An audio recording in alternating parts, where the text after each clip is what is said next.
Parashat Tetzavé. On va commencer avec la Gemara dans Megillah d'Avav Amoudbet, qui dit quelque chose de très connu. Im Omer Lecha Adam Yagati Velo Matsati Al Ta'amin.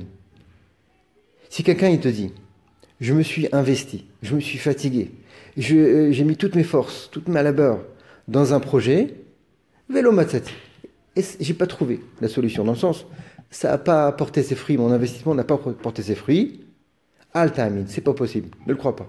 C'est sûr que s'il s'est fatigué, il va avoir le résultat de sa fatigue. De la même manière, la Gemara poursuit, Lo yagati ou matsati al ta'amin. Je ne me suis pas fatigué, j'ai trouvé, ne le crois pas. J'ai pas fait d'efforts, je ne me suis pas investi, et malgré tout, j'ai réussi, ne le crois pas, c'est pas possible. On ne peut pas réussir si on ne s'investit pas. Dans quel cas, la Gemara dit, on peut croire une personne, c'est uniquement s'il dit yagati ou matsati. Je me suis investi, j'ai mis toutes mes forces dans un projet, et j'ai trouvé, et mon projet il a abouti, ta'amin, là tu le crois. Mais attention, la Gemara émet un bémol, une précision très importante à ce principe-là. Anémilé bedivrei Torah. Ce principe n'est en vigueur que dans les divrei Torah, on va dire plus généralement dans la ruchniut, la spiritualité, la Torah. Aval, poursuit la Gemara, Bemasa ou Matan, si tout ce qui est littéralement transaction financière, on va traduire plus généralement Parnassa, Gashmiut, Siata Dishmayai. Tout dépend de l'aide divine. C'est Hachem qui décide de ça. Donc, conclusion, si je résume, dans la Ruchniut, il faut s'investir. Si on s'investit, on a les résultats. Si on ne s'investit pas, impossible d'avoir des résultats. Par contre, dans la Gashmiut, au contraire, c'est exactement l'inverse. Donc, plus je m'investis, c'est pas parce que je m'investis que je vais forcément avoir le résultat de mon investissement. Et au contrario, des fois, même si on ne s'investit pas, on va dire, pas beaucoup, il faut faire ishtadlut. Je ne vais pas dire qu'il faut faire ishtadlut. Mais même si on ne s'investit pas beaucoup, on a la parnassa. Et ça, Behemet, c'est exactement l'inverse de ce que les gens croient. Les gens, ils disent, dans la Gashmiut, il faut s'investir, il faut travailler. Et grâce à ça, on aura le résultat. Mais ça, c'est une erreur, Behemet Bachesad Gemara. En plus, surtout, c'est connu, la Gemara dans Rosh Hashanah dit que la parnassa d'un homme, elle est décidée de Rosh Hashanah au Rosh Hashanah. Donc même si on fait un surplus d'investissement dans la Gashmiut, dans la parnassa, ça ne va rien changer. Tout a été déjà décidé. Et au contrario, dans la Gashmiut, les gens ils ont tendance à dire, c'est aussi l'erreur, bon, d'accord, faut que je fasse plus d'efforts dans la Ruchniut, dans le Shabbat, dans les Brachot, dans le Shalom Bayit, dans le Lashon Hara, etc. J'en passe des meilleurs. Hachem Yarzor, Hachem il va aider. Et les gens, ils ont tendance à dire, bon, bah là, c'est pas forcément de moi que ça dépend. Hachem Yarzor.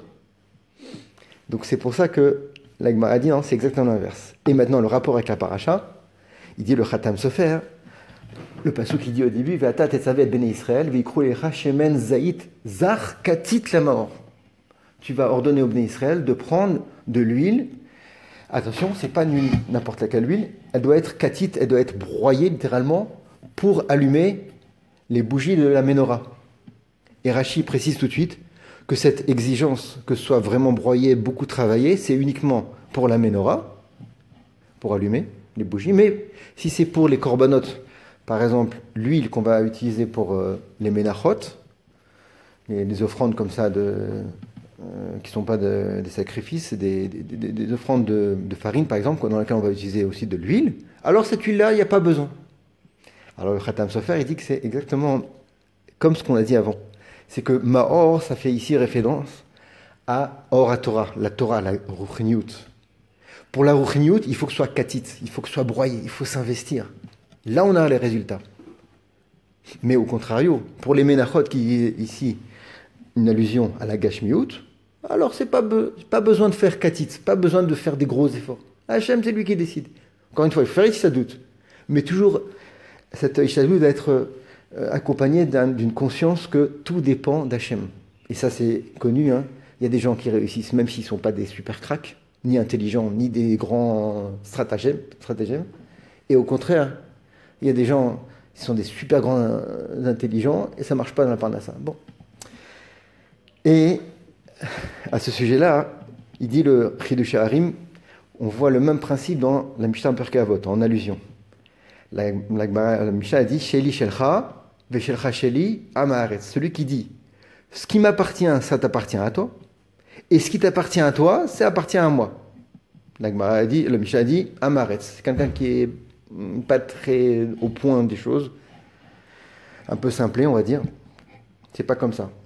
Après de Harim, ici, en allusion, il dit que Sheli, Shelcha Kavana, l'interprétation ici, c'est Sheli, le travail que moi je dois faire. En l'occurrence, en Ruchniut, comme on a dit tout à l'heure. Si quelqu'un dit Shelcha, c'est toi, dans le sens Hachem, qui va la faire, en disant Hachem Yazor, c'est une erreur. Mon travail à moi dans Ruchniut, c'est à moi de le faire. Et au contrario, celui qui dit par erreur, un amaretz, Shelcha, Sheli, ce que toi tu fais, Hachem, dans le sens, toi ce que tu envoies la Parnassa au monde entier, Sheli, t'inquiète pas, je m'en occupe. Et il n'a pas compris. Ça aussi, c'est une erreur. La Parnassa, c'est Hachem qui la donne. Il faut faire Vishtadlut, mais c'est lui qui la donne. Donc c'est pour ça que pour ces deux points-là, la Mishnah a dit Amaret, c'est quelqu'un qui n'a pas compris. Et je vais terminer encore avec un rapport avec la paracha. C'est marqué qu'on va construire le Mishkan, ils ont construit le Mishkan en utilisant des poutres. La question qui se pose, c'est d'où viennent les poutres dans le désert? Il n'y a pas de poutres. Bon, on pourrait dire que c'est Maasénissime, il y a un miracle, mais en tous les cas, la question se pose. Où c'est qu'il y avait des poutres dans le désert pour construire le Mishkan? Rachid amène ce que les Chazal disent, que Béhémet, c'est par le mérite de Yaakov. Yaakov Avinu, avant de descendre, bien des années avant de descendre en Mitzrayim, il a dit, je vais prendre des petits arbres, on va dire, des arbustes, des graines, des arbustes en tous les cas, et par prophétie, il a vu en fait que dans le futur, les bénis Israël, ils allaient sortir et ils allaient avoir besoin de poutres pour construire le Mishkan. Donc c'est pour ça qu'il a dit, je vais prendre ça, je vais descendre en Mitzrayim, et quand on sortira d'Égypte, je vais les planter, ça va pousser, ça va donner des arbres, et grâce à ça, on va faire le Mishkan.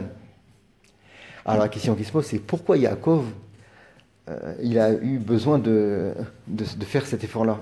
Alors que Béhémet, dans le Mishkan, quand les bénis Israël sont sortis d'Égypte, il y a eu plein de nissim, plein. Hachem, il s'est occupé des bénis Israël, mamash, à la perfection. Il a envoyé la manne, il a envoyé la kavod pour avoir le masgan, la climatisation. Il a envoyé les fleuves, chacun il avait de l'eau, il oubliait le robinet, etc. Les vêtements, ils poussaient automatiquement sur les personnes, il n'y avait pas besoin de changer.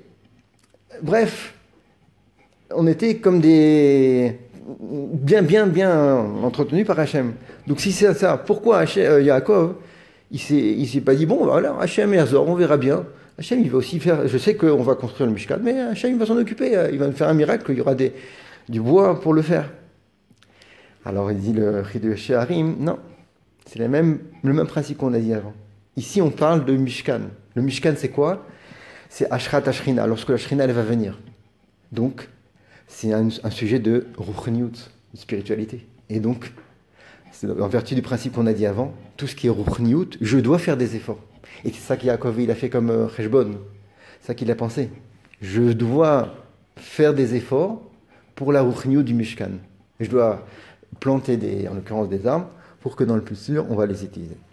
Voilà. Je pourrais continuer encore. C'est un doctorat de Rav Widerman, ça s'allonge encore. Mais on va s'arrêter là. Le principe, il est là. Dans la Ruchniut, plus on s'investit et plus on a les résultats. Et sans ça, ça ne marche pas. Surtout que le Yetzer Hara, il s'y mêle. Et dans la Gashmiut, être toujours conscient que même s'il faut faire Ishtadlut, c'est Hachem qui décide de tout. Shabbat Shalom, Besorot Tovot.